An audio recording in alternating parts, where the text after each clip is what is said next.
एक तरफ है सोनी का प्रोफेशनल एंट्री लेवल कैमरा और दूसरी तरफ है एप्पल का आईफोन प्रो मैक्स, जिसके नाम में ही प्रो है। अगर आप एक एस्पायरिंग या फिर बिगिनर क्रिएटिव आर्टिस्ट हैं एंड आप डिसाइड करने की कोशिश कर रहे हैं कि आपको कौन सा डिवाइस लेना चाहिए, एक प्रोफेशनल कैमरा या फिर एक प्रोफेशनल आईफोन, तो ये वीडियो आपके लिए है गाइस, क्योंकि हम इस वीडियो में देखने वाले हैं कि दोनों कैमरास की as in the camera and the iPhone, दोनों की स्पेसिफिकेशंस क्या हैं, दोनों क्या फीचर्स ऑफर करते हैं आपको, दोनों के बेनिफिट्स एंड डिसएडवांटेजेस क्या हैं एंड आपके लिए कौन सा डिवाइस बिल्कुल सही है। तो इस वीडियो को अंत तक जरूर देखना गाइस, क्योंकि इसमें आपके सारे क्वेश्चंस का जवाब मिल जाने वाला है। एंड स्टार्ट करने से पहले चैनल को प्लीज सब्सक्राइब कर दीजिए, क्योंकि इससे हमारी बहुत हेल्प होती है एंड हमें ऐसे ही बहुत सारा कंटेंट बनाने की मदद मिलती है। तो चलो स्टार्ट करते हैं। तो सबसे पहले इन दोनों डिवाइसेस की टेक्निकल स्पेसिफिकेशन से स्टार्ट करते हैं। आईफोन में आपको मिलते हैं 4 कैमरास, एक आगे और 3 पीछे।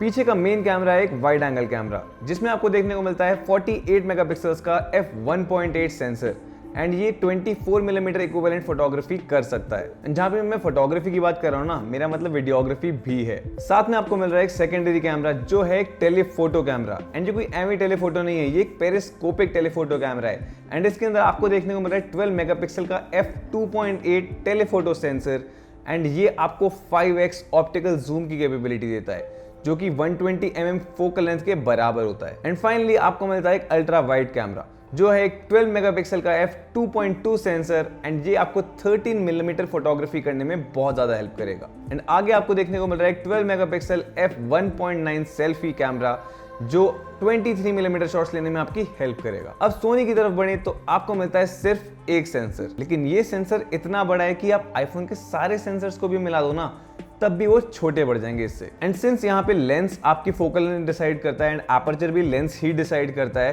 तो ये वेरिएबल होता है। मतलब इसके अंदर क्या होता है कि आप अपने लेंस को इंटरचेंज कर सकते हो, आप कोई भी लेंस ले सकते हो based on your requirement and budget, obviously क्योंकि लेंसेज थोड़े महंगे आते हैं। लेकिन अभी हमारे पास है 16 to 50 मिलीमीटर वाला लेंस, तो हम उसी के हिसाब से बात करेंगे। एंड वैसे अगर आप ये डिवाइस लेते हो तो आपको बाय डिफॉल्ट जो किट लेंस मिलता है वो 16 to 50 मिलीमीटर वाला ही मिलता है। तो इसकी स्पेसिफिकेशंस आपको मैं जरा जल्दी से बता देता हूं। तो जैसे कि इसके नाम में 16 मिलीमीटर से 50 मिलीमीटर तक के शॉट्स ले सकता है एंड ये f3.5 से 5.6 के बीच में वेरी करता है बेस्ड ऑन कि आपकी फोकल लेंथ क्या है। दोनों ही डिवाइसेस में आपको बिल्ट इन फ्लैश मिल जाता है, तो वहां पे तो कोई भी डिफरेंस, मतलब मेजर कोई डिफरेंस देखने को आपको नहीं मिलने वाला है। टेक्निकल स्पेसिफिकेशंस की बात तो हो गई, अब बात करते हैं थोड़े हार्डवेयर रिलेटेड फीचर्स के बारे में।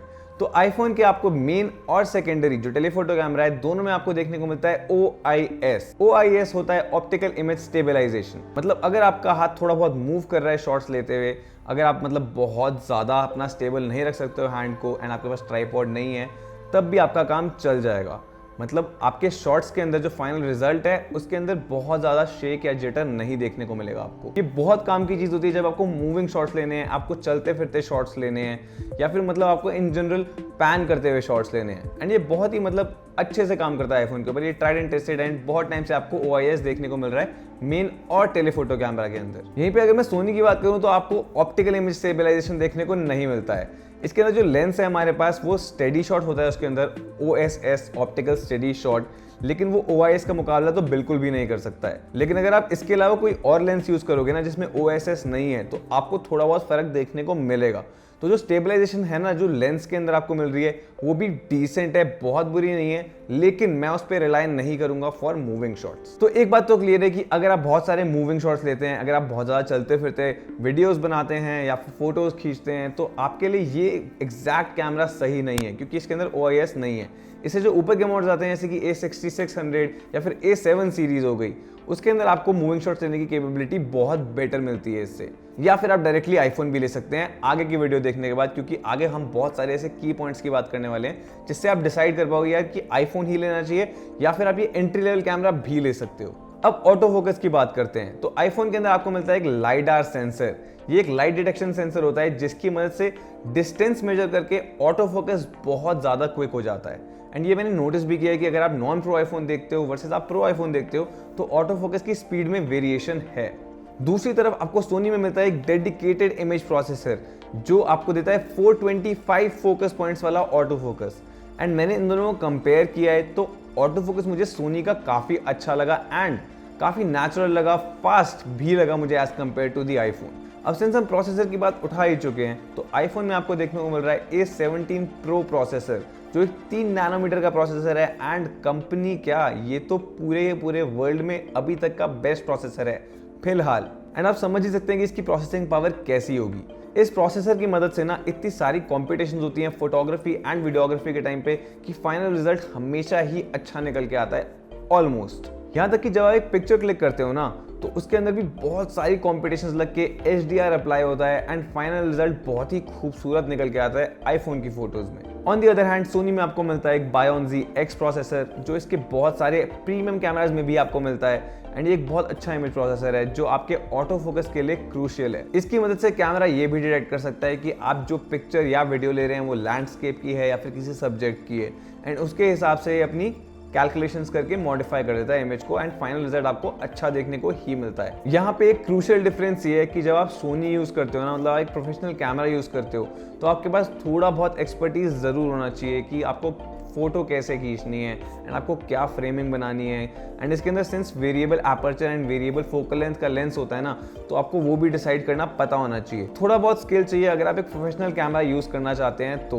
यहीं पे अगर आपको आईफोन यूज करना है तो भाई फोन निकालो, कैमरा ऐप खोलो और उसके बाद बस क्लिक करते जाओ। अलग अलग आपके पास ऑप्शंस दिए गए हैं, उस पर बस आपको क्लिक करना है एंड आपको फोटो शूट कर दी जानी है। या फिर आपको वीडियो बनानी है तो उसके अंदर भी बहुत ईजी आपको मतलब सॉफ्टवेयर एक्सपीरियंस मिला हुआ है एंड बहुत ही ईजी आपके लिए आईफोन से फोटोज या फिर वीडियोस बनाना। तो ये एक क्रूशियल डिफरेंस है कि अगर आपको मतलब स्किल बनाना है, अपना अप स्किल करना है, क्योंकि अगर आप एक कैमरा सीख जाते हैं तो आपके हाथ में बहुत पावर और कंट्रोल आ जाता है विद द मैनुअल मोड। लेकिन दूसरी तरफ अगर आप बहुत इजीली कंटेंट बनाना चाहते हैं, आप बहुत टेंशन नहीं लेना चाहते हैं, तो आपके लिए आईफोन डेफिनेटली एक बेटर बेट होने वाली है based on the further points also. अब अगर हम दोनों डिवाइसेस के फोटो एंड वीडियो क्वालिटी के ऊपर हेड टू हेड कंपैरिजन करें ना, तो सोनी में आपको मिल रहा है 24 मेगापिक्सल का सेंसर, यहीं पे आईफोन में आपको जो मेन कैमरा मिल रहा है वो 48 मेगापिक्सल का मिल रहा है। तो इसका मतलब ये है कि आईफोन की फोटो बेटर है? ऐसा बिल्कुल नहीं है, क्योंकि जो आपका सोनी का सेंसर है वो बहुत ज़्यादा बड़ा है एंड ज़्यादा बड़ा सेंसर मतलब ज़्यादा लाइट एंड ज़्यादा इन्फॉर्मेशन। तो इवन दो आपकी जो 24 मेगापिक्सल की फोटो निकल के आती है सोनी के अंदर से, वो आईफोन के 48 मेगापिक्सल से बेटर होने वाली है इन टर्म्स ऑफ क्वालिटी। अगर आप सेम लाइट के अंदर देख रहे हैं तब भी वो मतलब काफ़ी बेटर निकल के आने वाली है as compared to the iPhone. IPhone के अंदर HDR इफेक्ट लग जाता है एंड थोड़ी ज़्यादा पंच की फोटो निकल के आती है right out of the box. लेकिन अगर आप सोनी के अंदर एडिटिंग मोड में जाते हैं ना, तो आप ज़्यादा अच्छे से एडिट कर पाएंगे क्योंकि उसके अंदर ज़्यादा इन्फॉर्मेशन रिटेन होती है। एंड इन्फॉर्मेशन रिटेन से मुझे याद आया कि दोनों ही कैमराज आईफोन और सोनी रॉ में शूट कर सकते हैं, मतलब मैक्सिमम कंपैटिबिलिटी फॉर एडिटिंग। तो वहाँ पे तो मुझे नहीं लगता आपको कोई भी टेंशन मिलने वाली है। लेकिन अभी भी मेरे हिसाब से सोनी के पास एक एज है, बिकॉज उनका सेंसर इतना बड़ा है तो बहुत सारी इन्फॉर्मेशन गैदर कर सकता है as compared to the iPhone. अगर एडिटिंग के बिना देखोगे ना तो बहुत मेजर डिफरेंस आपको नहीं दिखने वाला है इन दोनों के रॉ फोटोज के अंदर। अब वीडियो की तरफ बढ़ने से पहले एक बार क्विकली दोनों डिवाइसेस के लेंसेज के बीच में कंपैरिजन कर लेते हैं। तो आईफोन में आपको मिलते हैं 3 लेंसेज पीछे की तरफ। आगे के लेंस की मैं इसलिए बात नहीं कर रहा क्योंकि जब आप वीडियो एंड फोटोज बना रहे हो तो मैक्सिमम के टाइम आप पीछे वाले कैमरास को यूज कर रहे होते हो। तो पीछे आपको मिलते हैं 3 लेंसेज, लेकिन जो नंबर ऑफ ऑप्शंस है आपके पास ऑफ फोकल लेंस वो हैं 7। तो सबसे पहले मेन कैमरा में आपको मिलता है एक 24 मिलीमीटर का फोकल लेंथ जो है 1x। अगर इसके अंदर आप थोड़ा डिजिटल जूम अप्लाई करते हो तो आपको मिलती है एक 28 मिलीमीटर की फोकल लेंथ। एंड इसके अंदर और आप अगर जूम अप्लाई करते हो तो आपको मिलता है 35 मिलीमीटर की फोकल लेंथ। ये सिर्फ आप एक बटन को दबा के चेंज कर सकते हो। अगर आप 1x को दबाते रहोगे तो आपका इन तीनों फोकल लेंथ के बीच में स्विच करता रहेगा।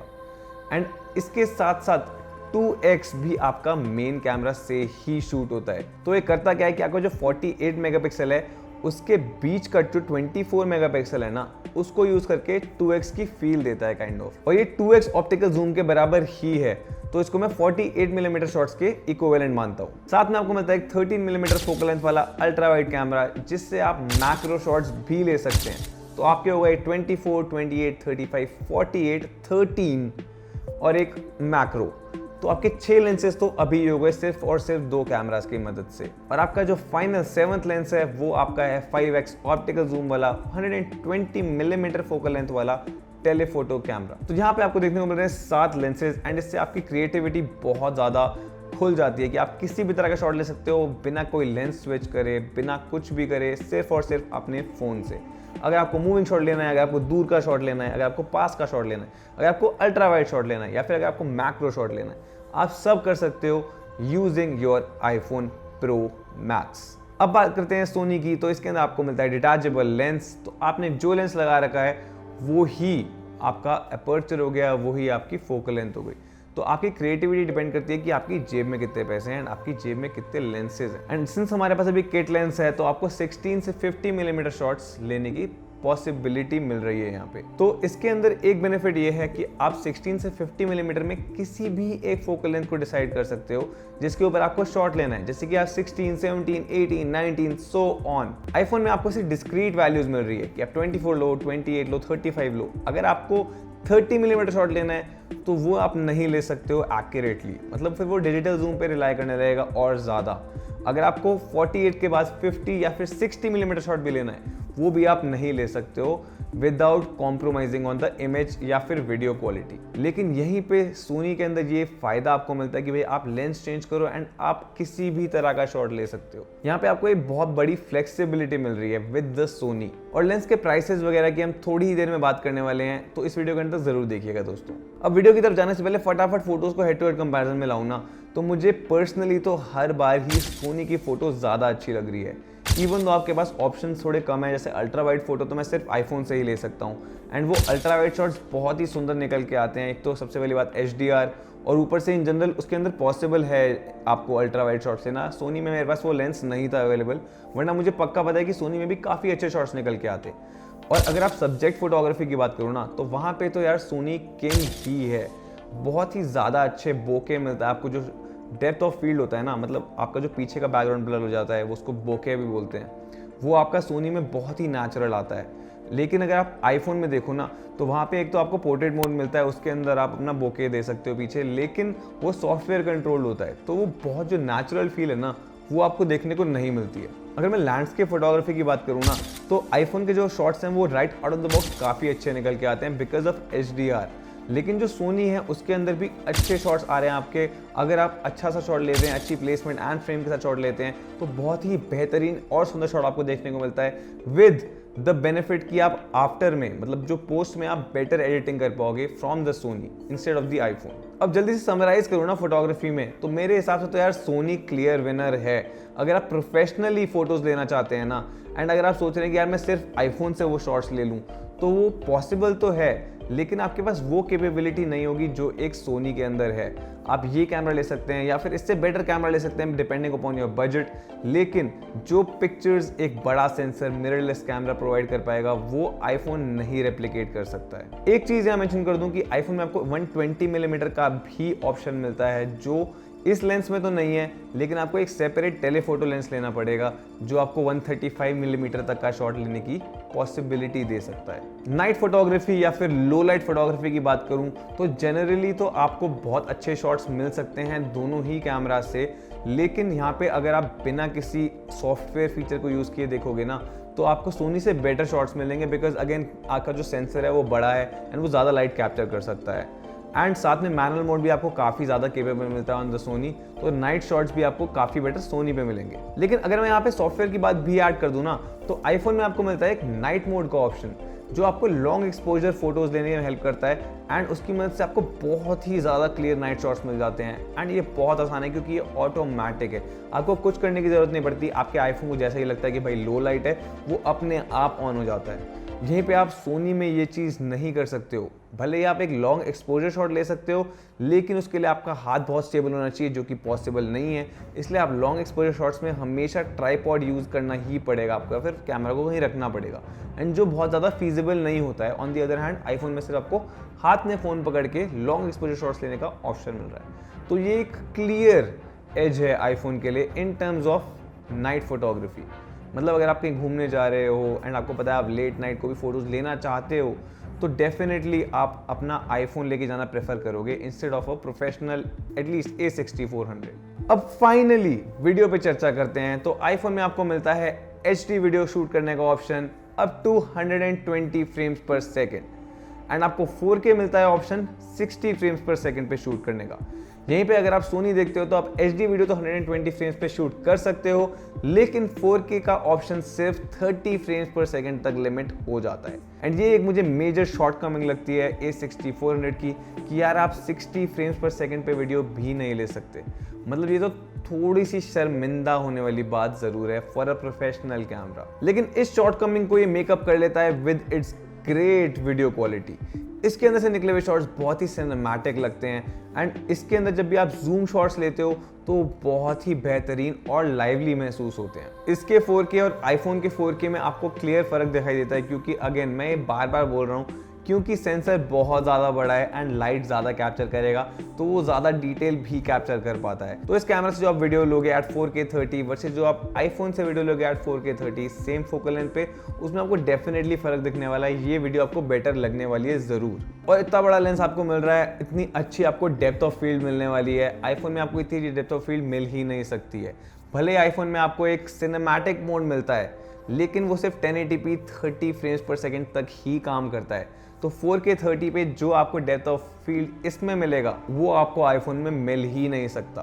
तो अगर आप प्रोफेशनल ग्रेड की बात करो ना, तो वो तो सोनी डेफिनेटली अचीव करेगा। एंड आईफोन से आई नो बहुत आजकल चल रहा है कि यार made on an iPhone, shot on an iPhone, लेकिन शॉट ऑन सोनी की ज़रूरत ही नहीं है, बिकॉज सबको पता है कि सोनी से अगर आप वीडियो बना रहे हो तो वो कमाल की दिखने वाली ज़रूर है। अब मैं अगर ऑडियो को कंपेयर करूं तो यहाँ पे तो क्लियर विनर आईफोन ही है, क्योंकि उनका जो बिल्ट इन माइक्रोफोन है वो बहुत अच्छी क्वालिटी का है, बहुत ही उम्दा क्वालिटी का है।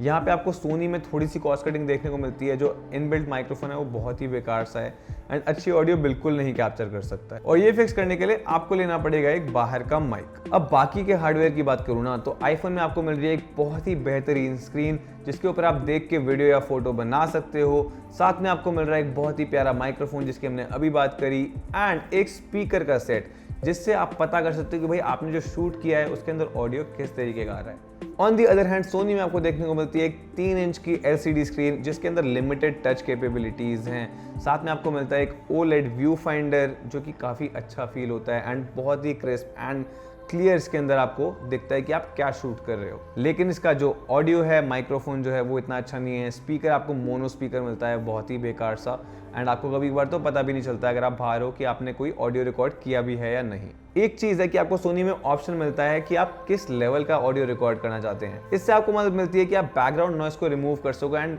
ऑडियो रिकॉर्डिंग को उतना ही रखो जितनी आपको नीड है। साथ में आपको सोनी में मिलता है एक ऑडियो जैक, एक USB पुराना वाला पोर्ट और एक HDMI पोर्ट, जबकि आपको आईफोन में मिलता है सिर्फ और सिर्फ एक USB-C पोर्ट, जो कि मेरे हिसाब से बेटर है। लेकिन डेडिकेटेड ऑडियो जैक होने से आपको ये मदद मिलती है कि आप इसके अंदर अपना माइक्रोफोन प्लग इन कर सकते हो directly without any hassle.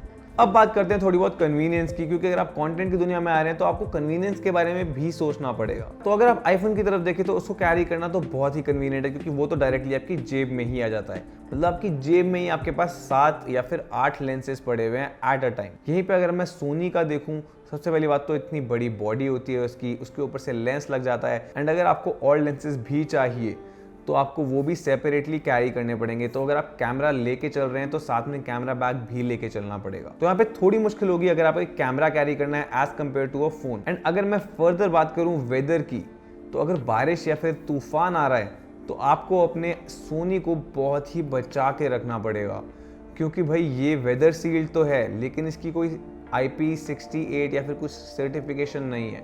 And यहीं पे आईफोन में आपको IP68 सर्टिफिकेशन मिलती है। इसका मतलब ये वाटर प्रूफ है एंड आप इसको बारिश या फिर पानी में भी कैरी कर सकते हैं। एंड इससे आपकी कैपेबिलिटीज थोड़ी और ज़्यादा बढ़ जाती हैं as compared to this Sony, कि जहाँ पे आप पानी में अपना सोनी नहीं ले जा सकते हैं वहीं पे आईफोन थ्राइव करेगा एंड बहुत अच्छे शॉट्स आपको ला के दे। लेकिन सोनी के बारे में सब कुछ बुरा नहीं है, क्योंकि कुछ चीज़ें हैं जहाँ पे सोनी ज़्यादा कन्वीनियंट है, जैसे कि स्टोरेज। आपके पास आईफोन में एक फिक्स स्टोरेज है। अगर आप सबसे ज़्यादा स्टोरेज जैसे 1 TB वाला आईफोन खरीदने की हिम्मत रखते हैं फिर तो आपके पास बहुत फ्लेक्सिबिलिटी, क्योंकि पैसा है फ्लेक्सिबिलिटी। लेकिन सिंस भाई लोग के पास इतना पैसा नहीं होता कि भाई वो स्टोरेज पे ऐसे उड़ा दे, तो होगा मतलब limited storage. And limited storage का मतलब है कि अगर आपने बहुत सारे शॉट्स ले लिए, बहुत सारी वीडियोस बना ली, तो एक डर है कि आपका जो स्टोरेज है वो रन आउट कर सकता है। एंड अगर in the middle of something आपका स्टोरेज रन आउट कर जाता है तो you are dead in the water. And आप इसका मतलब कुछ भी नहीं कर सकते हो, आपको पुराना कंटेंट डिलीट करना पड़ेगा, आपको ऐप्स अनइंस्टॉल करनी पड़ेंगी एंड इसके अलावा आपके पास कोई और ऑप्शन ही नहीं है। यहीं पे अगर आप एक प्रोफेशनल कैमरा यूज़ कर रहे हैं, आपको लगता है कि आपका जो स्टोरेज है वो फुल हो गया है, तो आपको बस एक SD कार्ड चेंज करना है, जो कि ज़्यादा महंगे नहीं आते हैं। आपको 1000-2000 का अच्छा 128 GB टू 256 GB तक का SD कार्ड मिल जाता है एंड वो आप यूज़ कर सकते हैं टू स्वैप आउट द आपका existing storage and you're back to shooting. मतलब बहुत ही कन्वीनियंट चीज़ लगती है मुझे ये सोनी की as compared to the iPhone. And ये प्रोफेशनल्स के लिए आई थिंक बहुत मस्ट है, क्योंकि भाई बाहर जाते वक्त एक चीज़ तो दिमाग में नहीं होनी चाहिए कि यार कहीं स्टोरेज खत्म ना हो जाए, कहीं स्टोरेज खत्म ना हो जाए, कहीं स्टोरेज खत्म ना हो जाए। और इसी के साथ में दूसरी चीज़ जो है वो है बैटरी लाइफ। आपको सोनी में मिलते हैं 410 शॉट्स की बैटरी लाइफ एंड अगर मैं वीडियो की बात करूँ तो कॉन्टिन्यूसली आई थिंक आप 1.5 से 2 घंटे की वीडियो बना पाओगे। एंड दूसरी तरफ आईफोन में मिलती है आपको वही 100% बैटरी, जिसके अंदर आपको फ़ोन भी करना है, आपको अपनी गर्लफ्रेंड को टेक्स्ट भी करना है, फोटो भी लेनी है, वीडियो भी बनानी है, इंस्टाग्राम भी चलाना है, यूट्यूब भी चलाना है, मतलब बहुत कुछ करना होता है आपको और आपके पास सिर्फ वही 100% बैटरी है। अगर वो ख़त्म हो गई तो आप इन सब चीज़ों में से कुछ भी नहीं कर पाओगे एंड आपको फ़ोन चार्ज करने का वेट करना पड़ेगा एंड वो भी चार्ज करने में इतना जल्दी तो हो नहीं जाता है। आपको पता है आईफोन है, चार्ज होने में भी टाइम लगता है, ये कोई OnePlus नहीं है जो आपको वॉप चार्जिंग मिल जाए। तो यहाँ पे एक बहुत बड़ा ड्रॉबैक है आईफोन का कि एक लिमिटेड बैटरी लाइफ है। अब आप बोलोगे यार सोनी में भी तो 410 शॉट्स है, फिर 2 घंटे की वीडियो ही ले पा रहे हो आप, लेकिन आप सोनी में स्पेयर बैटरीज कैरी कर सकते हो। मैं खुद स्पेयर बैटरीज कैरी करता हूँ कि अगर in the middle of a shoot या फिर अ फोटो शूट किसी भी चीज़ के मिडल में मेरी बैटरी अगर डाउन होती है तो मैं उसको जल्दी से स्वैप आउट कर सकता हूँ and in the mean time मैं दूसरी बैटरी को चार्ज पे लगा सकता हूँ। तो एंडलेस मेरे पास एक कैपेबिलिटी आ जाती है कि मैं लगातार शूट करूँ अपने कंटेंट को। तो ये एक बहुत ही ज़्यादा अच्छी फ्लेक्सिबिलिटी है और कन्वीनियंट चीज़ लगती है मुझे सोनी के बारे में, जो आईफोन में अभी मिसिंग है। अब फाइनली बात करने वाले हैं हम जेब की, मतलब प्राइस के बारे में एंड क्या अफोर्डेबिलिटी है इन दोनों डिवाइसेस की। तो सबसे पहले सोनी की बात करूं तो आपको सोनी मिल जाता है ये A6400 camera body only at 80,000 rupees and since सिर्फ बॉडी का कोई यूज़ है नहीं, लेंस के बिना कैमरा यूजलेस है, तो लेंस आपको एडिशनल 10,000 का पड़ेगा ये वाला किट लेंस एंड आपको टोटल कॉस्ट आ जाता है 90,000 का। लेकिन इसके अगर आप दूसरा लेंस लेना चाहते हैं बेस्ड ऑन योर नीड, मतलब अगर आप टेलीफोटो लेंस लेना चाहते हैं तो आपको अराउंड 15 to 20,000 का पड़ेगा एंड वो मतलब 1 लाख का प्राइस ले आता है। एंड अगर आपको अल्ट्रा वाइड आपको जो लेंस चाहिए वो अगर आप लेना चाहते हैं तो वो आपको अराउंड 30 से 40,000 का पड़ेगा। तो अगर हम कंसिडर करें कि आप एक कैमरा बॉडी लेते हो 80,000 की एंड साथ में 2 लेंसेज लेते हो, एक हो गया ये 16 to 50 मिलीमीटर क्योंकि ये चीप है एंड अगर आपको मतलब प्रोफेशनली एंड थोड़ा बजट की फ्लेक्सिबिलिटी है ना, तो मैं ये बोलूँगा कि आप 16 to 50 वाला जो ये किट लेंस है ना वो मत लेना। उसकी जगह आप टैमरॉन का आता है f2.8, आपका सिग्मा का आता है या फिर टैमरॉन का आता है f2.8 वाला लेंस, वो काफ़ी अच्छा होता है एंड वो कंटिन्यूस आपको अच्छी पिक्चर क्वालिटी देता है and low light photography and videography की इसकी काफ़ी बेटर है as compared to this kit lens. वो थोड़ा महंगा है, अराउंड 40,000 का पड़ता है, लेकिन आप यूज़ मार्केट पे वो 20 to 30,000 के बीच में ले सकते हो। तो अगर मैं आपको बोलूं कि आपका एक लेंस 25,000 का आता है अराउंड, आप 2 लेंस मतलब 50,000 से 60,000 के बीच में ले लेते हो 2 लेंस, तो आपका काफ़ी wide range of circumstances cover हो जाते हैं। तो 80,000 की बॉडी प्लस 60,000 का आपका 2 लेंस हो गए, तो आपको टोटल 140,000 मतलब 1,40,000 रुपये में आपको एक पूरा का पूरा पैकेज मिल जाता है। साथ में अगर आप tripod, accessories, batteries, SD card वगैरह भी डाल देते हो तो आपको वो पड़ता है 1,50,000 का एंड इसके अंदर आपका बहुत वाइड वैरायटी कवर हो गई है। आपके पास एक्स्ट्रा बैटरीज है, एक्स्ट्रा SD कार्ड है, आपके पास 2 लेंस हैं जो बहुत मेजर सिनेरियोज को कवर कर रहे हैं बेस्ड ऑन द रिक्वायरमेंट। मतलब मैं अगर आपकी जगह होता तो मैं एक अल्ट्रा वाइड लेता और एक 15 to 45 मिलीमीटर लेंस लेता। इससे आपका अल्ट्रा वाइड शॉट्स भी कवर हो सकते हैं, अगर आपको वीडियो व्लॉग्स वगैरह बनाने हैं वो कवर हो जाता है एंड साथ में आपके अच्छे शॉट्स 15 to 45 मिलीमीटर के बीच में कवर हो सकते हैं। एंड 45 मिलीमीटर से ऊपर मतलब टेलीफोटो अगर आप जाते हो ना 100-120 मिलीमीटर, उसकी मेरे हिसाब से बहुत ज़्यादा नीड नहीं होती यार। आप टेलीफोटो शॉट्स मोस्टली फोटोग्राफी के लिए यूज़ होते हैं कि जब अगर आपको दूर से वाइल्ड लाइफ फोटोग्राफी करनी है या फिर ऐसा कुछ करना है कि आपको दूर के शॉट्स लेने ज़्यादा, बट मेरे हिसाब से ना आज तक इसका मेरे को बहुत यूज़ नहीं करना पड़ा है। 45 millimetre I think is more than enough. तो यहाँ पे आपका टोटल मिल जाता है 1,50,000 का हिसाब किताब, जो मेरे हिसाब से है तो महंगा। लेकिन अगर आप ये बोलो कि भाई ये सब नहीं करना है, मुझे बस बेसिक स्टार्ट करना है, तो वो आपका 90,000 का पड़ता है। आपको मिलता है उसके अंदर एक कैमरा, एक लेंस और इनफैक्ट इसमें SD कार्ड भी आपको साथ में ही मिलता है सोनी से। तो ये तो आपका हो गया कैमरा का।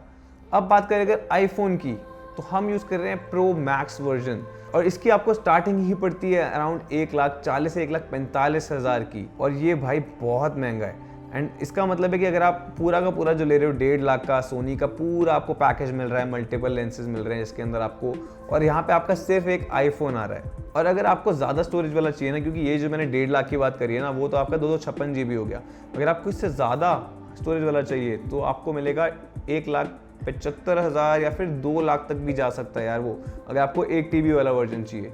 तो एक तरफ 2 लाख का आईफोन और दूसरी तरफ 1.5 लाख का आपको इतना सब कुछ मिल रहा है। इनफैक्ट अगर आप बेटर कैमरा लेना चाहते हो, A6600 या फिर A74 सीरीज़ की तरफ भी जाना चाहते हो ना आप, तो वो भी आपका टोटल 2 लाख रुपए में आपका काफ़ी कुछ आपको मिल जाता है। एंड वो एक बहुत ही ज़्यादा केपेबल कैमरा है as compared to the Sony A6400 and the iPhone. वहाँ पे तो इनफैक्ट मैं कंपैरिजन भी नहीं करूँगा यार, A74 तो अलग ही लीग में है अपनी। A73 भी अगर आप देखो तो वो भी आपको मेरे ख्याल से 1,75,000 रुपये में आपको काफ़ी सब कुछ मिल जाएगा, एक्स्ट्रा बैटरीज, 2 लेंसेज, सब कुछ। तो काफ़ी अच्छी डील होगी अगर आपको ये सब लेना है तो अब बात करते हैं किस सिचुएशन में आपको क्या चीज़ लेनी चाहिए, क्योंकि हम ये क्लियरली देख चुके हैं कि दोनों ही डिवाइसेस बहुत ज़्यादा केपेबल हैं based on your use case.